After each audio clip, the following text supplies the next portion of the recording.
Numerical number 3 के अंदर ये चीज़ है कि when an object is thrown upward, जब हम एक ऑब्जेक्ट को ऊपर की तरफ फेंकते हैं, it rises to a height h, तो फिर वो एक हाइट h तक जो है वो राइज हो जाता है। How high is the object in terms of h, कितना वो ऑब्जेक्ट हाई है h के हिसाब से, यानी हाइट के हिसाब से, जब it has lost 1/3 of its original kinetic energy, जब वो अपनी एक का तीसरा हिस्सा एनर्जी का ज़ाया कर देता है। अब इसी को आप यहाँ भी थोड़ा दोबारा समझें। फ़र्ज़ करें कि एक ऑब्जेक्ट आपने जो है थ्रो किया है अपवर्ड, ये ऑब्जेक्ट यहाँ तक पहुँचा, यहाँ तक जो इसकी हाइट है वो h है। अब कह रहा है कि जब वो ऑब्जेक्ट गिर रहा है, तो गिरने के दौरान उसने अभी 1/3 अपनी काइनेटिक एनर्जी ज़ाया कर दी है। तो बताएं कि जब वो अपनी 1/3 ऑफ द काइनेटिक एनर्जी ज़ाया कर देता है, तो उस टाइम ये जो यहाँ पे h है, वो क्या 2h है, या फिर वो h/2 है, या फिर वो h/3 है? बताएं सही, लेकिन वो h के हिसाब से बताएं, इन टर्म्स ऑफ h बताएं, यानी कि उसके साथ या तो h2 मल्टीप्लाई करें नंबर, या तो फिर उस h के साथ कुछ ना कुछ डिवाइड करें। तो इन टर्म्स ऑफ h का ये मतलब है। अब इसी सवाल को, जिसमें कोई भी वैल्यू आपको गिवन नहीं है सिवाय इसके कि आपको कहा गया है कि वो लॉस कर रहा है 1/3 ऑफ इट्स काइनेटिक एनर्जी, तो अब इसको तकरीबन हम 4 स्टेप्स में हल करेंगे ताकि हम इजीली इसको ब्रेक भी कर सकें और इजीली इसको हम समझ भी सकें। पहली स्टेप में हम इसकी इनिशियल कंडीशन है कि when the object is thrown upward it rises to a height h, तो वो जो पहुंचता है वो हाइट h को पहुंचता है। सपोज फर्ज करें कि उसकी जो इनिशियल काइनेटिक एनर्जी है ऑब्जेक्ट की, वो है काइनेटिक एनर्जी इनिशियल ये वाली। ज़ाहिरी बात है, शुरू में जब ऑब्जेक्ट को आप थ्रो कर रहे हैं अपवर्ड, तो उस टाइम जो उसकी एनर्जी है वो काइनेटिक एनर्जी इनिशियल कहलाई जाएगी। अब दूसरी स्टेप में हम उसकी एनर्जी कन्वर्जन पढ़ेंगे, क्योंकि जब उसको शुरू में काइनेटिक एनर्जी थी, तो शुरू में काइनेटिक एनर्जी से जब वो इस एज तक पहुंचा है, तो वो सारी की सारी अपनी काइनेटिक एनर्जी को कन्वर्ट कर देता है पोटेंशियल एनर्जी में। तो दूसरे स्टेप में हमने कन्वर्ट किया कि काइनेटिक एनर्जी उसकी जो इनिशियल थी वो बराबर होगी उसकी पोटेंशियल एनर्जी मैक्सिमम के। अब हम आ रहे हैं उसके स्टेप नंबर 3 के अंदर, जिसमें हम इसकी जो अलग सी चीज़ है वो डिस्कस करेंगे। और स्टेप 3 के अंदर हम ये चीज़ डिस्कस कर रहे हैं कि अगर आपकी काइनेटिक एनर्जी कन्वर्ट हो गई है पोटेंशियल एनर्जी में, तो loss of the kinetic energy क्या है? क्योंकि आपको प्रॉब्लम के अंदर ये चीज़ कही गई है कि it lost 1/3 of it's kinetic energy, वो जो है अपनी 1/3 ऑफ काइनेटिक एनर्जी को लॉस्ट कर रहा है, यानी कि वो ज़ाया कर रहा है।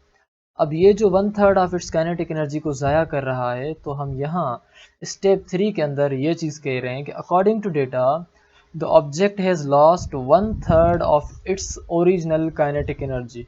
वो अपनी ओरिजिनल काइनेटिक एनर्जी में से 1/3 लॉस्ट कर देता है। तो फिर अब सवाल ये है कि अगर उसने ज़ाया इतनी कर दी, तो बची कितनी? जो एनर्जी बचेगी हम उस एनर्जी को कहेंगे रिमेनिंग काइनेटिक एनर्जी।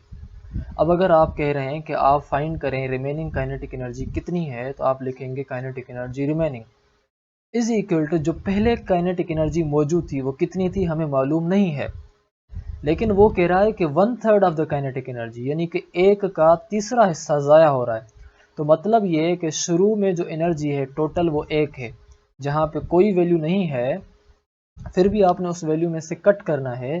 तो हम अज्यूम करते हैं कि वहाँ पहले 1 था, तो 1 में से हमने अभी माइनस किया 1/3 ऑफ काइनेटिक एनर्जी, यानी एक काइनेटिक एनर्जी में काइनेटिक एनर्जी का तीसरा हिस्सा माइनस किया अकॉर्डिंग टू द डेटा।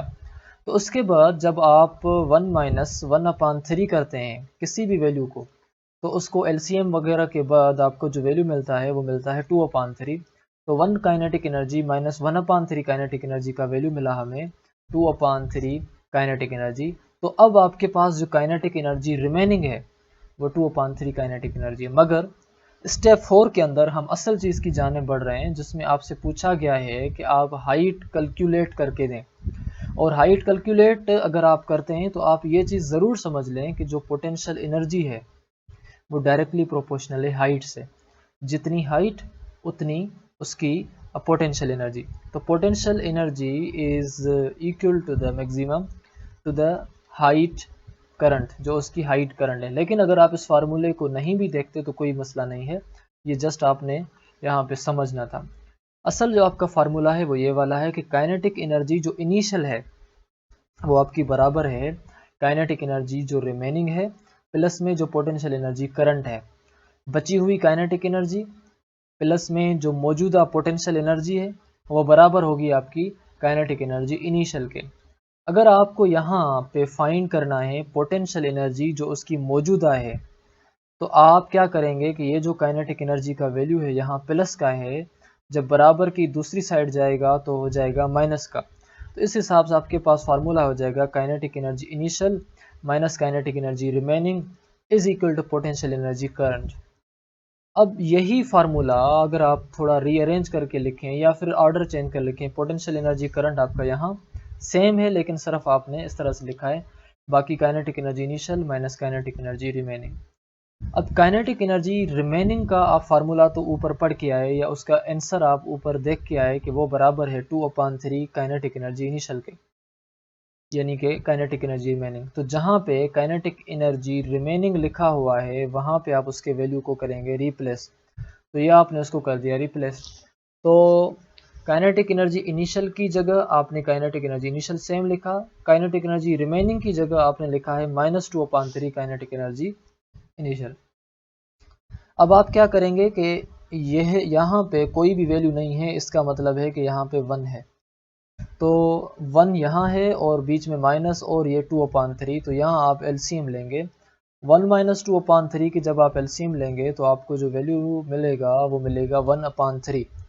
तो 1 kinetic energy minus 2/3 kinetic energy में जो एलसीएम है वो 3 है, तो आपने नीचे एलसीएम लिखा 3।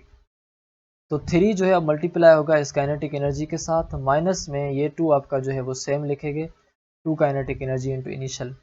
अब यहाँ पे 3 है और यहाँ पे 2 है, 3 - 2 जब आपने किया तो आपको आंसर मिला 1। तो आपको 3 काइनेटिक एनर्जी में से जब आपने 2 काइनेटिक एनर्जी को माइनस किया तो आपको वैल्यू मिलता है 1 kinetic energy into initial divided by 3। अब ये जो आपके पास वैल्यू है इसको आप कांस्टेंट को अलग से लिखेंगे 1/3 इंटू में जो ये आपके पास वेरिएबल है काइनेटिक एनर्जी इनिशियल वो आप लिखेंगे। मगर यहाँ पे अब आपको जो वैल्यू मिला है वो ये मिला है कि पोटेंशियल एनर्जी जो आपकी करंट है वो बराबर है 1/3 of the kinetic energy initial. और पोटेंशियल एनर्जी का जो फार्मूला है वो बराबर किस चीज़ के है, वो बराबर है आपका mgh के। अब यहाँ पे जो पोटेंशियल एनर्जी करंट है जो कि ये वाली है वो बराबर होगी m सेम g भी सेम और h यानी हाइट, वो हाइट होगी उसकी करंट हाइट। अब इस तरीके से हम उसकी करंट हाइट को मालूम कर पाएंगे। अब यहाँ पे आपके पास है mgh करंट हमने लिखा है, अगर ना भी लिखें तो ये मसला नहीं है, is equal to 1/3 of the kinetic energy initial. मगर आपने अभी यहाँ पे इस इक्वेशन 1 में इसको सोल्व करना है फॉर करंट हाइट। अगर आप इसको करंट हाइट के लिए सोल्व करना चाह रहे हैं यानी कि सिर्फ और सिर्फ इस हिस्से के लिए, तो बाकी जो भी हिस्से हैं वो आप कर देंगे नेगलेक्ट। तो हाइट करंट को आप लिखेंगे सेम हाइट करंट, क्योंकि आप रिप्लेस कर रहे हैं यानी कि आप दूसरों को नेगलेक्ट कर रहे हैं। When object had kinetic energy initial, जब ऑब्जेक्ट को काइनेटिक एनर्जी इनिशियल थी उस टाइम पे जो उसको हाइट थी वो h थी। तो इसी वजह से इस सारे काइनेटिक एनर्जी इनिशियल की जगह आप एक लफ्ज़ लिखेंगे और वो लफ्ज़ है h, क्योंकि इस पॉइंट पर जो हाइट थी वो h थी। बाकी जो 1/3 है वो आपने सेम 1/3 लिखा। तो इस हिसाब से आपके पास जो हाइट करंट मिली है वो मिली है h is equal to 1/3 of h, यानी कि करंट हाइट उसकी 1/3 ऑफ द हाइट है। तो अब सवाल का जवाब आप दोबारा समझें। अगर एक ऑब्जेक्ट को हमें ऊपर फेंका था और उसने कवर की थी हाइट h, तो 1/3 काइनेटिक एनर्जी लॉस्ट करने के बाद उसकी जो हाइट है वहाँ वो भी 1/3 ऑफ द h है। So this is what the answer is.